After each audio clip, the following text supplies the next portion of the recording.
Hello everyone, Nikki Batgirl D'Angelo here, and I am back with a new series called Nikki Plays. Today I'm going to be diving into the world of Rebel Galaxy Outlaw.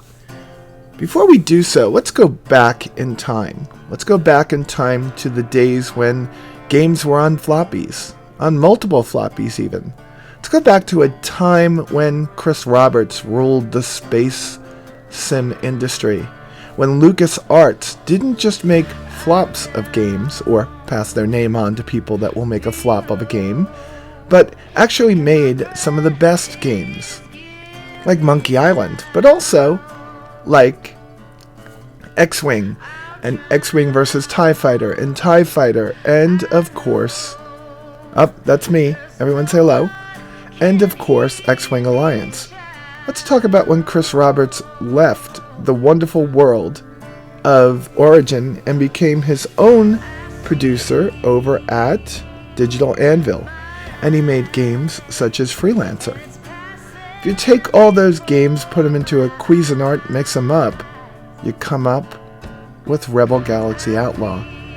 This game pays homage to many of the space games that I played when I was a child. I was talking to one of my friends about this game, and it's only $29, so at $30, it's half the price of most of the games that are out today. When you look at some of the games that come out, any of the Metro series, any of the Fallout series, when you're looking at most AAA titles, you're looking at $60. For $30, I said I'd buy it. My friend and I were discussing it, and he said that he was probably going to return it. I hadn't played the game yet. I loaded it up, and the next day I streamed it on Twitch. Yes, I do have a Twitch at twitch.tv/Star Citizen AA. I played it for a while. I didn't go through any tutorials. I didn't look at any manuals. I didn't watch any videos except for the one from Obsidian Ant that talked about the game. And I didn't even pay attention. It took me a while to get used to the controls. It took me a while to get used to what the game was, and then it dawned on me. This is Freelancer on the surface, with a lot of privateer mixed into it, and a lot of graphical indications that they took a lot out of the Star Wars series too. And I started to like it. And then, as I started to open up my mind to this being a game that was like Freelancer, I understood what I had to do. I had to sit back, I had to play the storyline when I wanted to, and I had to build my ship up to get to other points in that storyline. Now, the game doesn't hold your hand. It doesn't tell you can't do that if you don't have the right ship. It doesn't tell you not to do that if you don't have the right ship. It lets you do whatever you want. So it's kind of Skyrim in disguise also. The world is big, but it's repetitive. And that's the way games were back when I was a kid. You won't have the puzzles that you had for completing missions way back when the Star Wars series, specifically X-Wing, was out. But you will be puzzled about how you're being asked to go into a location every now and then when you don't have the right ship. Just take your time, build up your ship, running missions inside each system before you move on. Well, I'm going to take you into the game now, and I will discuss it with you at each one of the breaks. So enjoy the intro.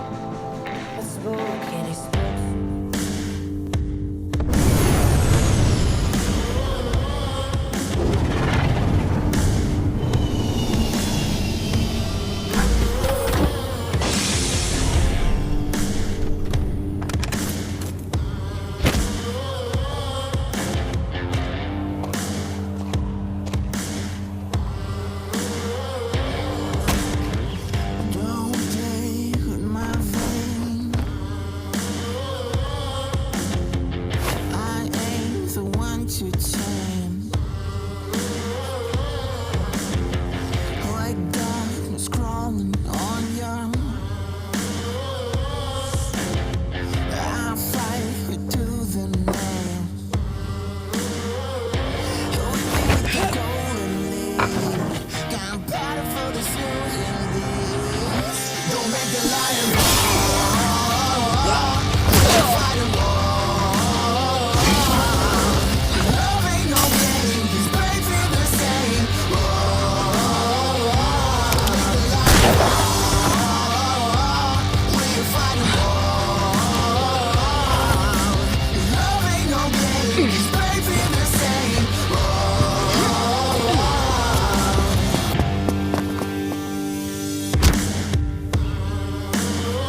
Juno! I wasn't sure I'd ever hear from you again after your transition to domesticity. Domestic life is on hold for a while. My husband is... Brace is dead, and I'm in the shit. His passing wasn't accidental? No, it wasn't. I tracked the guy who did it here to Lubbock, but the upshot is that I'm a little rusty these days. I'm stuck on this rock until I can scrape together the cash for another ride. You know I don't like to ask for a handout, and I know it's been a long time, but... Say no more, Juno. I used to have a small waste transport operation in Texas. In-system sheets, no jump drives. There might be one or two still in storage. Right now I'll take anything I can get, as long as my mother's not involved. Aha! There's an old Pathfinder still in mothballs on Lubbock. A platypus? Well, I did just say I'd take anything. What'll I owe you? There's a package I'm anxious to have delivered. If you could see your way clear to bringing it to me in Nevada, we could consider ourselves square. I can do that. So, this package, do I need to watch my back? I like to keep a low profile, but there's no entanglement with the law. You'll need to pick up the package on Nacogdoches. Do I have a contact? Richter Brust. I'm gonna lose my lead on my target. You think you could ask around for me? His name is Ruth, but I guess he also goes by Ruthless. Big guy, lots of rings strung around his neck, dresses pretty fancy. I'll see what I can do. I'll let you know what I found when you show up in Nevada. Thanks, Orzu. See you soon. God, this thing didn't just haul trash, it is trash. Better get to it. I love that. I love that they did the intro in that Borderlands-esque style. That style of animation I wish they kept everywhere else. The characters in this game are bordering on the uncanny valley. They do have better eyes than Andromeda, but they're just too realistic for what I see here. The first thing I'm going to show you is that there are quite a number of ships. There's not going to be a million of them like there are in some space games today, and you surely won't have to spend your own money for them. But there are 5 ships, and each pays homage to a different sci-fi game or TV series. So this first one, the platypus, was the Taurus. This looks like the Excalibur, and this one looks kind of like the X-Wing. This one looks like Serenity. The last one, I'm not sure. Let's take a look at it. I can't figure what this looks like. It might be the ship she had in the beginning. Nonetheless, we're going to go and we're going to rename the ship, and while I do this in post, I have done this already during the game. I was thinking, am I going to go Dauntless? No.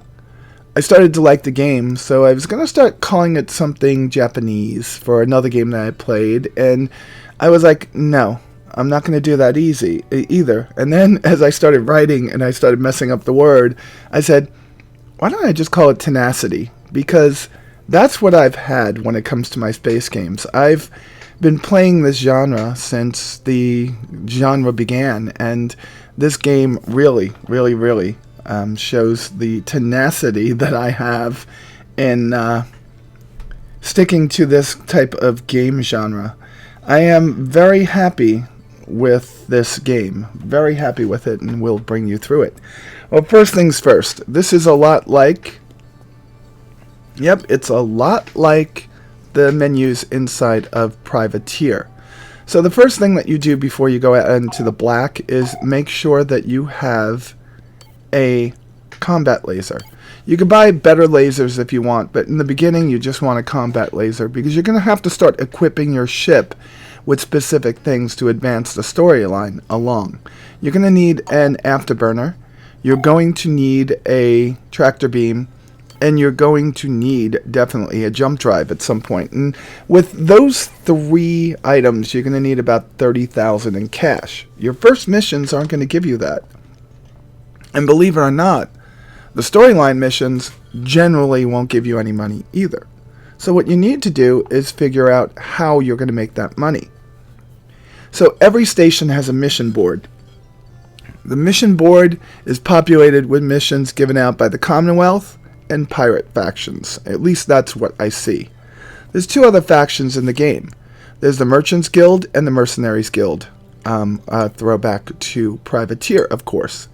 The missions range from clearing out minefields, to escort, to taking down threats, to shaking down miners, to, well, you get it. There's a lot of different missions, and if you run them all, you're going to have a wide range of gameplay that might suit your playstyle. You can also equip your ship for mining, or you could equip it as a big giant hauler, and you can just take on a more peaceful lifestyle of a hauler or of a miner, and that is up to you. However you spend your time outside of the storyline is up to you, and that's what I like about this game. This view that we're looking at right now is a throwback to both Privateer and Freelancer, and it's non-interactive, but it gives you an idea of what the area that you're on looks like. And we are leaving, I believe that was Austin we're leaving. It's one of the two. And you come through a giant gate just like you do on, I guess that would be Privateer and Freelancer. Sorry about all the noise from my phone today, folks. It is what it is. So on this mission, essentially what you do is you fly out the gate, and then you point yourself towards a nav beacon, and you hit the E key to engage, and you autopilot to the next spot. Our first one of our missions is going to be to take down these pirates. Now, pirate missions can be either easy or hard depending upon what system you're in. When you're in the Dodge system, I think, Texas system, when you first start off, the missions will become very, very easy the minute that you have three things. The minute you have ECM, Afterburner, and better laser. The combat laser isn't going to get you there. It's going to get you past the beginning and get you to the point where you could actually afford to buy the first couple of pieces for the storyline missions that you have to complete. It's important to complete the first two storyline missions, because then you'll be able to call in that first mission character to help you. And that first mission character you'll meet before we end this. So I wanted to show you what happens when you go into something that's just a little bit too tough for you. That was a mission that kind of hurt me, because I had been doing so well on the Twitch stream that I have that I got a little bit taken back that I got blown up in the first mission that I had here. The difference was on the Twitch streams, I very quickly got up to better shields, better guns, better power plants, better hull. So if I walked into a situation where I couldn't handle it, I still had a ship that was strong enough to try to run away. In the beginning, you won't be running away. So here we are trying to take these people out again.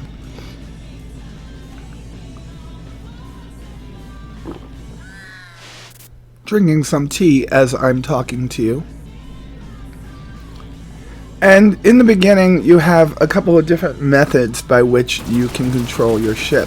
One of those methods is the control pad that you can use from Xbox, Steam, or PlayStation and connect it to your computer and use it.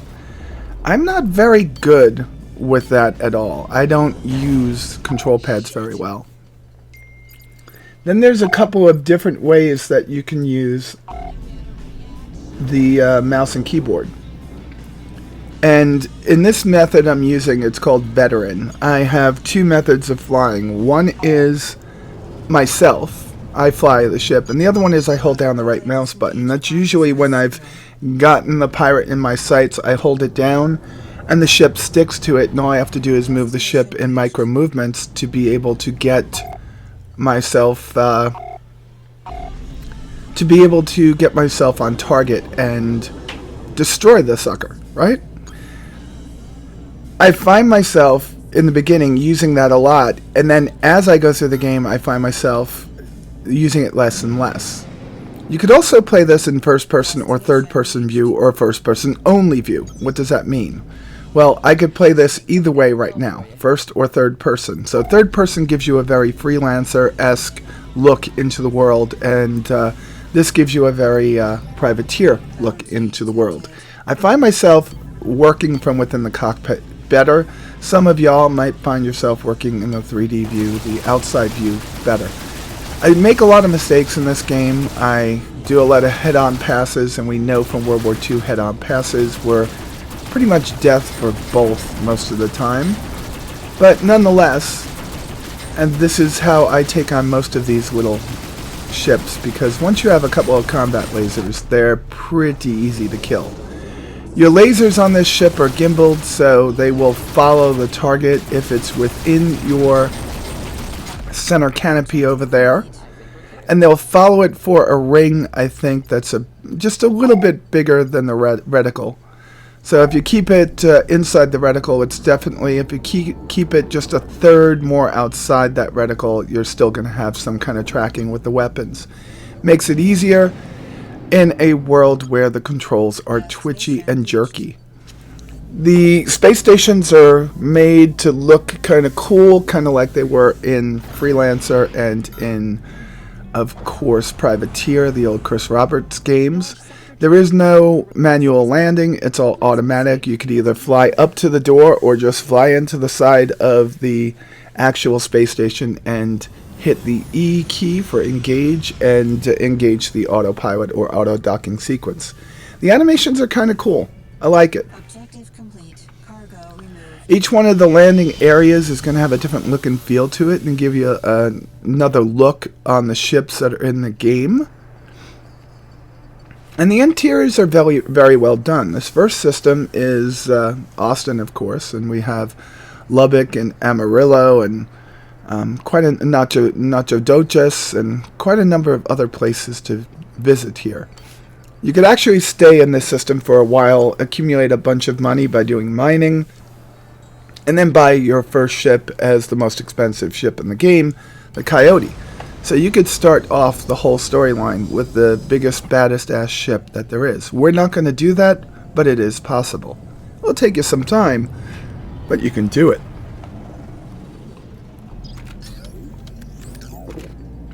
That was a drop-off. In other words, we picked up a simple cargo run.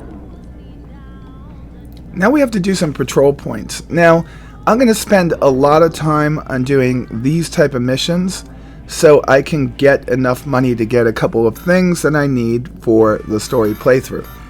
So let me move you along and let's go to the next little piece of the game, which is going to be the next piece of the story where we meet our first character in the game. So picking up where we left off, I'm still out here killing pirates, but the difference is I may have gotten myself into a sticky wicket in this one. And that's something that you really have to be able to determine for yourselves. A lot of the times you're fighting in asteroid fields, unrealistic asteroid fields that will never look like this. We don't have any tractor beams, but what we are being asked is to destroy the containers to retrieve a cargo. And I don't realize this when I'm playing that I just don't have my tractor beam with me. It is something to be aware that sometimes when you're following directions, you have to remember what you have. And because these pirates are smart, they usually leave really, really, really tasty cargo right in the middle of a minefield, and they use that as a way to trap you. Essentially, you go in, clear a way into the minefield, pull up to the cargo, and then they turn off the mines for them and attack the hell out of you. And it really becomes one of these situations where you are really stuck, and you should have not gone in there in the first place, and what do you do now?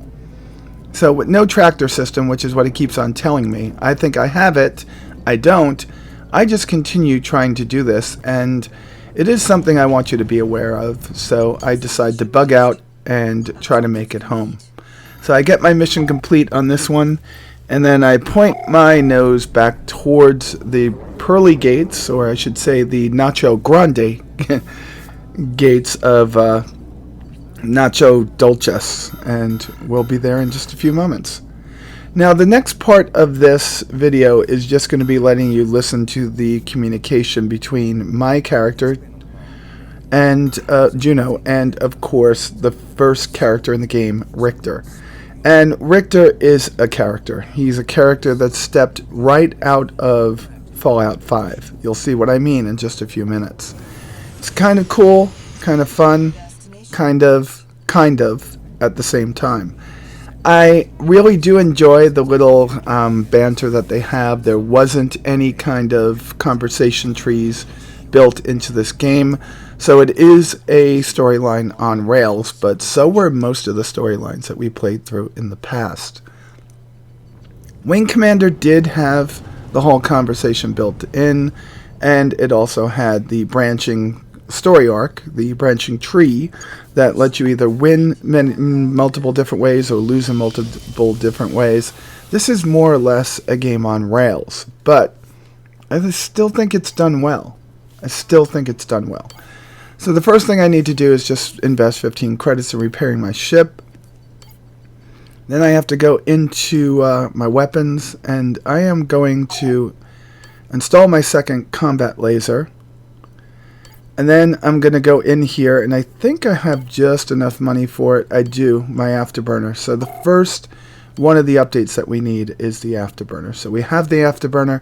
We still don't have the tractor system. That's something that we'll get for the second one. And we're going to go right into talking to Richter. Right now I'm trying to figure out what the differences are between these radars. I really want the Ranger LS3I because it gives me identification friend or foe and tracking, and it's a better range, but the one that we have now at least has locking. What I'll do later is I'll get the Ranger LS3, which doesn't have locking, but it does give me the IFF so I don't accidentally shoot somebody in the future.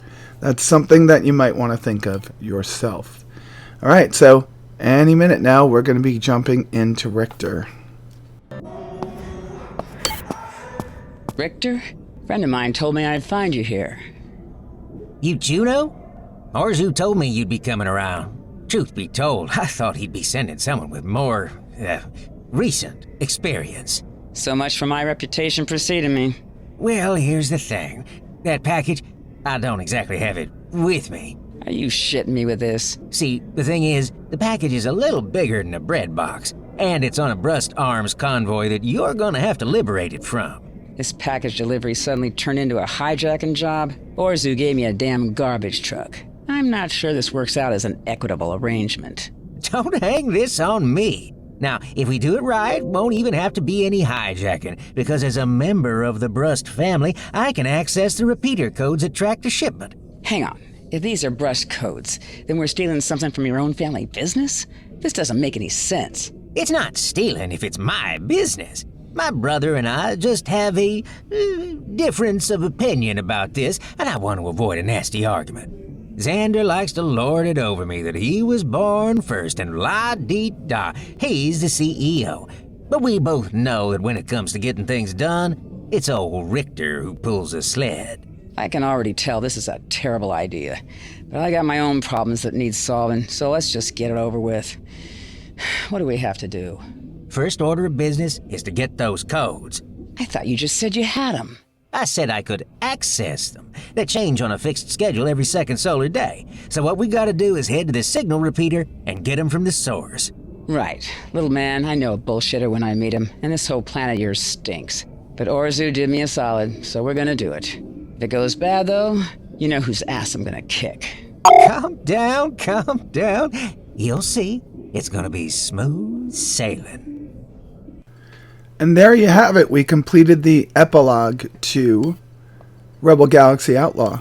In the coming weeks, I'm going to bring you through this game little by little. We'll join the Merchants Guild, the Mercenaries Guild, and we'll outfit our ship, we'll upgrade our ship, we'll buy a ship, and we'll complete the storyline. I hope you follow me through it. If you like this video, please click the thumbs up button below. I'm going to ask you to please give me your comments below. I know that a lot of you that follow me, like myself, have played many of these games in the past that I mentioned today.